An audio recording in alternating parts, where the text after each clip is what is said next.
Hello children, today I will explain in EVS chapter number 9 air and water वायु और जल। जैसे कि आप सभी जानते हैं वायु और जल की आवश्यकता जीवन में बहुत ज़्यादा होती है। सभी जीवित जंतुओं और प्राणियों को जीवित रहने के लिए वायु और जल की आवश्यकता होती है।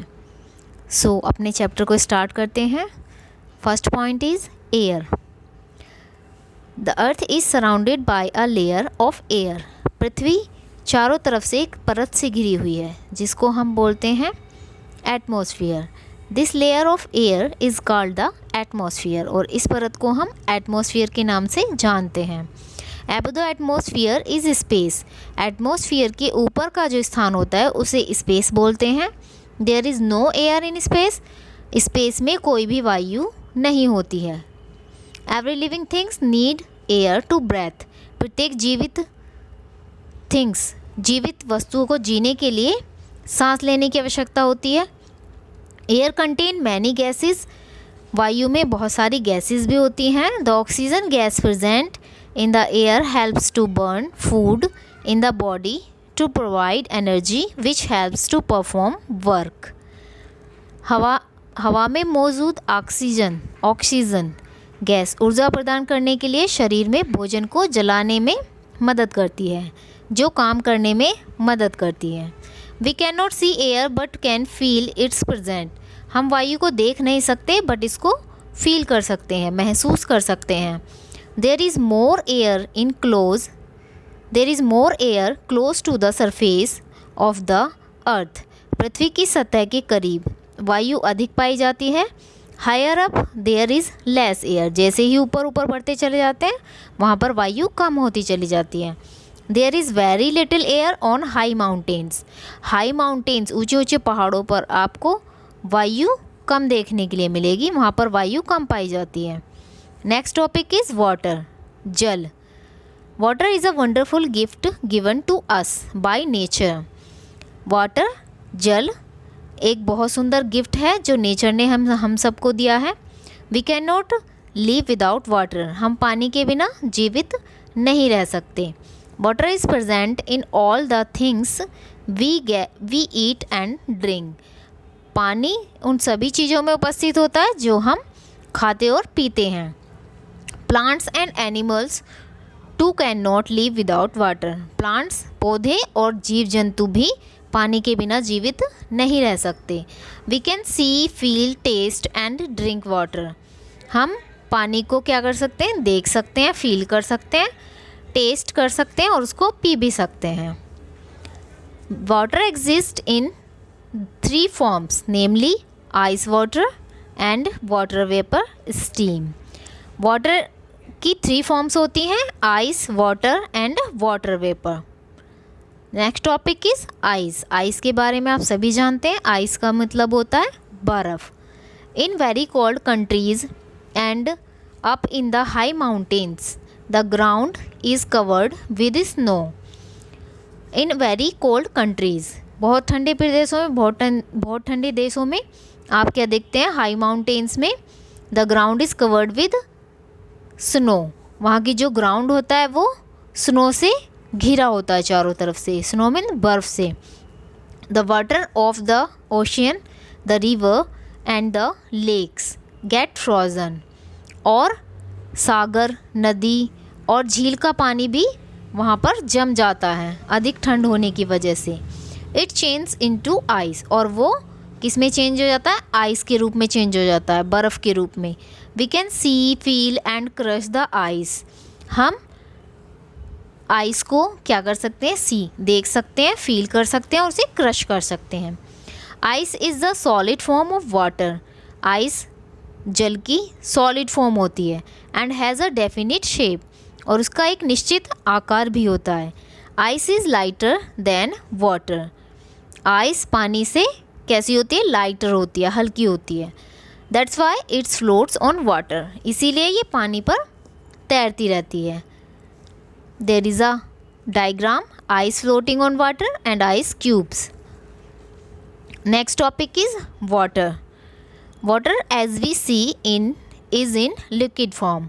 पानी जो कि हम देखते हैं लिक्विड फॉर्म में, it flows like other liquids and has no fixed shape. यह अन्य पदार्थों की तरह बहता है और इसका कोई निश्चित आकार भी नहीं है। It takes the shape of the vessels in which it is kept. ये किसकी तरह दिखाई देता है? जैसे कि वेसल्स में हम कुछ रखते हैं पानी, ऐसे ही आपको दिखाई देता है अपने उसके आकार के रूप में।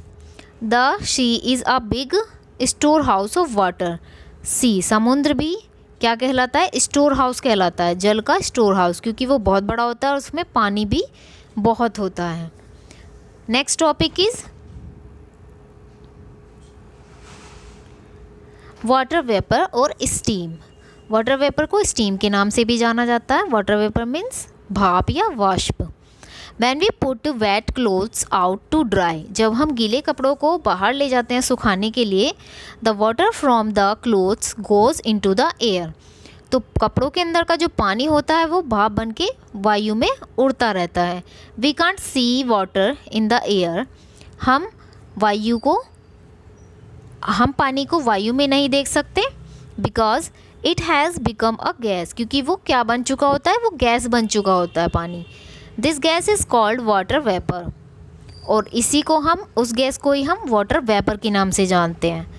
It has no fixed shape, इसकी भी कोई फिक्स्ड शेप, कोई निश्चित आकार नहीं होता है। Water also goes in to the air from the surface of the lakes, the seas, the oceans, rivers and other water bodies.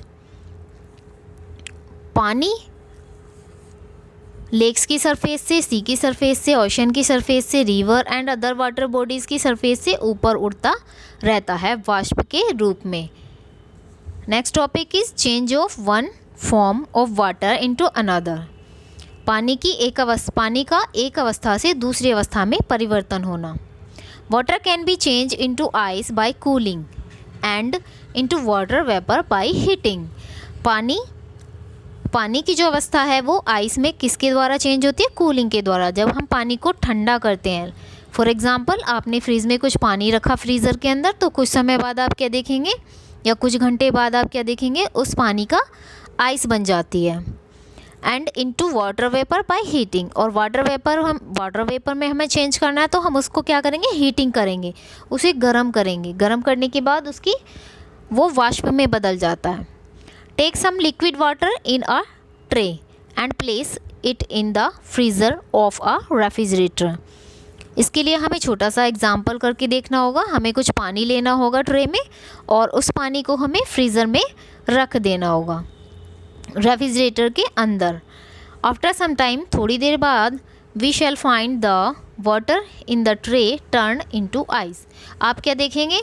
हम देखेंगे कि जो पानी हमने ट्रे के अंदर रखा था वो आइस के रूप में कन्वर्ट हो जाता है। If the ice is removed from the freezer and place in the open, it will slowly melt into water. यदि हम उस आइस ट्रे को फ्रीज़र से निकाल के कुछ समय के लिए बाहर रख देते हैं तो उस आइस का फिर से दोबारा से पानी बन जाता है। वो किस में मेल्ट हो जाता है? दोबारा पानी में मेल्ट हो जाता है। नीचे आपको पिक्चर में एग्जाम्पल भी दिया हुआ है, आइस रखी हुई है फ्रीज़र में। After that water change it's form. पानी अपनी जो अवस्थाएं हैं वो ऐसे चेंज करता है। पहले फ्रीज़र में रखा तो वो क्या बन गया? आइस बन गई। फ्रीज़र से हमने बाहर निकाल कर रख दिया तो फिर से दोबारा से पानी बन गया, और हमने पानी को हीट किया तो वो क्या बन गया? वो वाटर वेपर में चेंज हो गया। Next topic is evaporation and condensation. Evaporation वाष्पीकरण एंड कंडेंसेशन मीन्स संघनन। Water left in the open start changing into water vapour and gradually disappear. Water को यदि हम बाहर ओपन एरिया में रखते हैं तो वो किस में चेंज होने लग जाता है? वाटर वेपर में। यदि हम उसको हीट करते हैं और वो धीरे धीरे वाटर वेपर हमें दिखाई देना बंद हो जाता है, वो गैस में कन्वर्ट हो जाता है। This change of water into water vapour is called evaporation. और इस तरह से पानी का वाष्प में बदलना क्या कहलाता है? एवापोरेशन कहलाता है, वाष्पीकरण कहलाता है। Evaporation occur all the time from the surface of the lakes. Evaporation की कंडीशन जो होती है वो कैसे होती है? Evaporation occur all the time from the surface of the lake. Lakes की सरफेस से ऑल टाइम एवापोरेशन की कंडीशन कंटिन्यू रहती है। The ponds and the rivers, ponds और रिवर्स की सतह पर भी। It can be made faster by heating, और इसको हम किसके द्वारा कर सकते हैं तेज़ी से? हीटिंग के द्वारा, पानी को गर्म करने के द्वारा। When we heat water in a kettle, यदि हम पानी को केटल में गर्म करते हैं, we find that water change into water vapour, तो हमें क्या देखने के लिए मिलता है? पानी वाष्प के रूप में बदल जाता है, जिसको हम स्टीम भी बोलते हैं। Now hold the steel tumbler against the steam as shown in the figure, जैसे कि फिगर में आपको दिखाई दे रहा है। फिगर में क्या दिखाई दे रहा है आपको? दोबारा से उसके ऊपर हम कोई स्टील का टम्बलर रखते हैं, तो do this with the help of the Elder, तो आप इसको अपने एल्डर की हेल्प से कर सकते हैं इस एग्जाम्पल को। You will observe that the small drops of water coming out of the glass, तो आप क्या ऑब्जर्व करते हैं? ग्लास के ऊपर कुछ ड्रॉप्स आ जाती हैं, ठीक है, और वो नीचे टपकने लग जाती हैं। वाई डज इट हैपन, ऐसा क्यों होता है? ऑन कूलिंग के लिए the water vapour change back into liquid water, जब हम कूलिंग करते हैं तो वाटर वेपर दोबारा से लिक्विड वाटर में चेंज हो जाता है। This process is called condensation, और इस प्रोसेस को हम कंडेंसेशन के नाम से जानते हैं। इसको कंडेंसेशन कहा जाता है, संघनन या गाढ़ापन बोल देना एक तरह से। इसके लिए फॉर एग्जांपल है, take a dry glass tumbler, आपको एक टम्बलर लेना है ड्राई ग्लास में, ड्राई ग्लास का एक सूखा ग्लास ले रहा है। पुट सम आइस और ice cold water into it, और उसके अंदर हमें कुछ आइस रखनी है और आइस कोल्ड वाटर रखना है। When air containing water vapour touch the cold surface of the glass, जब वाटर वेपर उस ग्लास की सरफेस को टच करता है, इट चेंज इनटू वाटर, तो वो किस में चेंज हो जाता है? वाटर में चेंज हो जाता है। This is also an example of condensation, और ये भी एग्जाम्पल है कंडेंसेशन का। Next topic is rain gauge. A raingew is a device which is used to measure the quantity of rainfall. रेनग्यू एक तरह की डिवाइस होती है, साइंस की लैंग्वेज में इसको साइंस में इसको यूज़ किया जाता है। It is use to measure the quantity of rainfall, इसको रेनफॉल की क्वांटिटी के लिए यूज़ किया जाता है, रेनफॉल की क्वांटिटी मेज़र करने के लिए। It is shown in the figure, जो कि आपको फिगर में शो हो रहा है नीचे।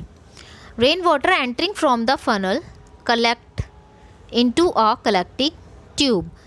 रेन वाटर, बारिश का जो पानी होता है वो फनल के द्वारा कलेक्ट किया जाता है कलेक्टिंग ट्यूब में। This collecting tube has mark to show how many centimetres of rain has fallen in a given time. जो टाइम दिया हुआ है उस टाइम में कितने सेंटीमीटर वर्षा हुई, इसमें शो हो जाता है। नीचे जो आपको डायग्राम दिखाई दे रहा है, इसमें थर्मामीटर भी लगा होता है जो कि मार्क शो करते हैं सेंटीमीटर के। The rain gauge should always be placed in the open space. और रेनग्यू को किस में शो किया जाता है? हमेशा कहाँ पर रखा जाता है? ओपन प्लेस में रखा जाता है। It should not be keeped under trees और near the corner of buildings. इसको किसी पेड़ के नीचे या फिर किसी बिल्डिंग के कॉर्नर में नहीं रखा जाता है, जैसे कि आपको इसमें डायग्राम में शो हो रहा है, पिक्चर में शो हो रहा है, आपको दिखाई दे रहा है। ये देखिए, इसमें आपको 2 पॉइंट्स मिलेंगे, आउटर वेस और फनल। ऊपर की तरफ कीप रखी हुई जिसको हम फनल बोलते हैं, एंड आउटर वेस रखा हुआ है, और नीचे की तरफ सेंटीमीटर के मार्क लगे हुए हैं। इससे हम वर्षा की गति को माप सकते हैं, और ये सिर्फ साइंटिस्ट ही इसका यूज़ करते हैं। सो your chapter is completed. Thank you so much. Have a nice day.